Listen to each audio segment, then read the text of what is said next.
AIDS ഹോസ്പിറ്റലിൽ ചെന്നപ്പോഴത്തേക്കും അവിടുത്തെ വാർഡന്മാരെന്നെ room കാണിച്ചു തന്നു.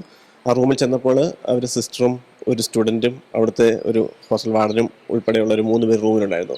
അവർ കുട്ടിയുടെ കെട്ടൊക്കെ അഴിച്ച് നിലത്ത് കിടത്തിയിരിക്കുകയായിരുന്നു. എന്നോട് CPR കൊടുക്കണമെന്ന് ആവശ്യപ്പെട്ടു. ഞാൻ 2 മിനിറ്റോളം CPR കൊടുത്തു. അപ്പോൾ ചെറിയൊരു പ്രതീക്ഷ തോന്നി. എങ്കിൽ പെട്ടെന്ന് ഉടനെ തന്നെ 2 മിനിറ്റ് കഴിഞ്ഞാൽ ഉടനെ തന്നെ വാഹനത്തിൽ കയറ്റി. അപ്പോൾ തന്നെ ബാക്കിയുള്ള സ്റ്റാഫുകൾ കൂടി വന്നിരുന്നു.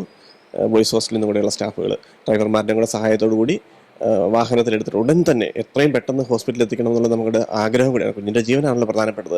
അതുകൊണ്ട് അങ്ങനെ രക്ഷിക്കണം എന്നുള്ള ആഗ്രഹത്തോടു കൂടി ഞാൻ തന്നെയാണ് വാഹനം ഓടിച്ചിരുന്നത്. ഏറ്റവും അടുത്തുള്ള മേരി ക്വീൻസ് ഹോസ്പിറ്റലിൽ എത്തിക്കുകയാണ് ഉണ്ടായത്.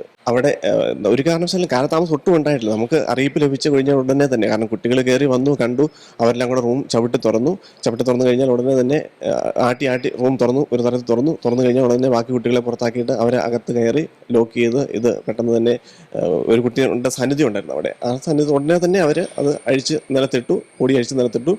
അതിനുശേഷമാണ് ഞാൻ ചെന്ന് കഴിഞ്ഞാൽ CPR കൊടുത്ത് കൊണ്ടുപോയി. ഒട്ടും കാലതാമസം അതിനകത്ത് ഉണ്ടായിട്ടില്ല. ഇവിടുന്ന് കൊണ്ടായപ്പോൾ ജീവൻ ഉണ്ടായിരുന്നു എന്നുള്ളൊരു പ്രതീക്ഷയിലാണ്. കാരണം നമ്മളാരും ഡോക്ടർമാരല്ല.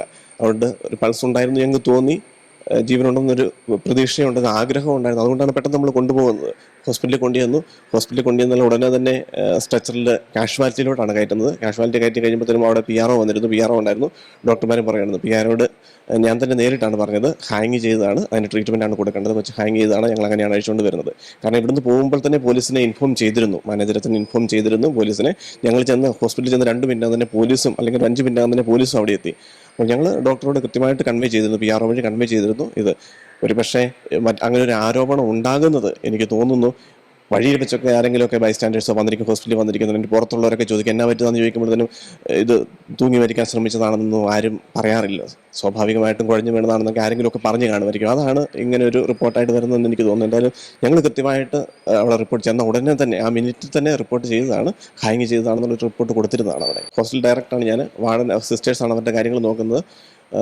എന്തെങ്കിലും അടിയന്തര കാര്യങ്ങളുണ്ടെങ്കിൽ മാത്രമാണ് ഞങ്ങളെ അവർ കൂടുതലും ഞങ്ങളുടെ അടുത്തോട്ട് വരാറുള്ളത്. അങ്ങനെ ഇതിനു മുമ്പ് എന്തെങ്കിലും മാനസികമായിട്ടോ ശാരീരികമായിട്ടോ എന്തെങ്കിലും ബുദ്ധിമുട്ടുകളോ പ്രശ്നത്തിൻ്റെ കാര്യത്തിലൊന്നും ഒരു ബുദ്ധിമുട്ടുകളും ആ കുട്ടി പ്രകടിപ്പിച്ചിരുന്നില്ല. വീട്ടുകാരെ നമുക്കറിയാം ഇങ്ങനെ ഒരു സാഹചര്യത്തിൽ വീട്ടുകാരെ അറിയിക്കാൻ നമുക്ക് ചെറിയ ബുദ്ധിമുട്ടുണ്ട്, മാനസിക ബുദ്ധിമുട്ടുണ്ട്. നമുക്ക് എങ്ങനെ അറിയിക്കുന്നുള്ളൂ, കാരണം പേരൻസിൻ്റെ നമ്പർ മാത്രമേ നമ്മളുടെ കയ്യിലുള്ളൂ.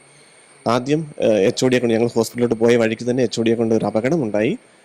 അതുകൊണ്ട് എത്രയും പെട്ടെന്ന് നിങ്ങൾ ഇവിടെ തിരിക്കണം, ശ്രദ്ധ മോൾക്ക് ഒരു അപകടം ഉണ്ടായിട്ടുണ്ട് എന്നുള്ളൊരു അറിയിപ്പാണ് HOD വഴി കൊടുത്തത്. അത് കഴിഞ്ഞപ്പോൾ ഒരു 15 മിനിറ്റിന് ശേഷമാണ് കൊച്ചു മരിച്ചു എന്നുള്ളൊരു സ്ഥിരീകരണം ഞങ്ങൾക്കും കിട്ടുന്നത്. അല്ലെങ്കിൽ അവിടെ ചെന്നൊരു 10 മിനിറ്റ് കഴിഞ്ഞപ്പോഴത്തേനും 10 മിനിറ്റിനകം തന്നെ ഡോക്ടർ ECG ഒക്കെ എടുത്ത് കഴിഞ്ഞപ്പോഴത്തേനും മരിച്ചു എന്ന് തന്നു. അപ്പോൾ തന്നെ അതൊരു 15 മിനിറ്റിനകം തന്നെ ന്യൂസ് ഫ്ലാഷ് ആകും, ഓട്ടോമാറ്റിക്കായിട്ട് ഓൺലൈനിലും മറ്റു കാര്യങ്ങളിലും ഒക്കെ ഫ്ലാഷ് ആകും. അതിനു മുമ്പ് ഒരു ഡയറക്ടർ എന്ന നിലയിൽ വീട്ടുകാരെ അറിയിക്കേണ്ടത് എൻ്റെ ഉത്തരവാദിത്വം. എനിക്ക് അകപ്പാടെ അവിടെ ഉള്ള നമ്പർ ഞങ്ങളുടെ സിസ്റ്റത്തിൽ നിന്ന് എടുക്കാൻ പറ്റുന്നത് പേരൻസിൻ്റെ നമ്പരേ ഉള്ളൂ. അപ്പോൾ പേരൻസിൻ്റെ നമ്പർ എടുത്തു, അമ്മയാണ് ഫോൺ എടുത്തത്, ഡാഡിയുടെ കൊടുക്കാൻ പറഞ്ഞു. അപ്പോൾ തന്നെ അവർ ചോദിച്ചിരുന്നു എന്താ ഞങ്ങളുടെ മോൾക്ക് എന്ത് സംഭവിച്ചു എന്ന് ചോദിച്ചു.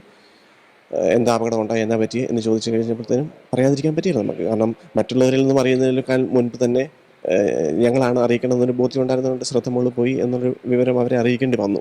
അത് അയൽവക്കക്കാരുടെ മറ്റാരുടെയും നമ്പർ നമ്മുടെ കയ്യിലില്ല. അതുകൊണ്ടാണ് അങ്ങനെ പേരൻസിനെ അറിയിക്കേണ്ടി വന്നത്, നേരിട്ട് തന്നെ അറിയിക്കേണ്ടി വന്നത്. ഈ കാര്യത്തിൽ ഞങ്ങൾ എടുത്തുകൊണ്ട് പോകുന്നതിനകത്തോ അവിടെ ചെന്ന് കഴിഞ്ഞിട്ടുള്ള നോട്ടത്തിനകത്തോ ഒന്നും ഒരു വീഴ്ചയും ഉണ്ടായിട്ടില്ല. രാത്രി 12 മണി വരെ കൊച്ചിനെ മോർച്ചറിയിൽ മാറ്റി പേരൻസ് വന്ന് കണ്ടതിന് ശേഷമാണ് ഞങ്ങൾ പിന്നീട് പോലീസിൻ്റെ വെരിഫിക്കേഷൻ കഴിഞ്ഞ് പോലീസ് ഹോസ്പിറ്റലിൽ വന്ന് മുറി സീൽ ചെയ്തതിന് ശേഷം മാത്രമാണ് ഞങ്ങളെല്ലാം പിരിയുന്നത്. പിറ്റേ ദിവസം രാവിലെ മുതൽ ഞങ്ങൾ വീണ്ടും സജീവമായിട്ട് തന്നെ ഉണ്ടായിരുന്നു. ഞങ്ങളുടെ ഭാഗത്ത് അങ്ങനെ ഒരു വീഴ്ച ബോധപൂർവമായിട്ട് ഒരു വീഴ്ചയും ഒരു കാരണവശാലും ഉണ്ടായിട്ടില്ല. ഞങ്ങൾ അനുവദിക്കുകയില്ല.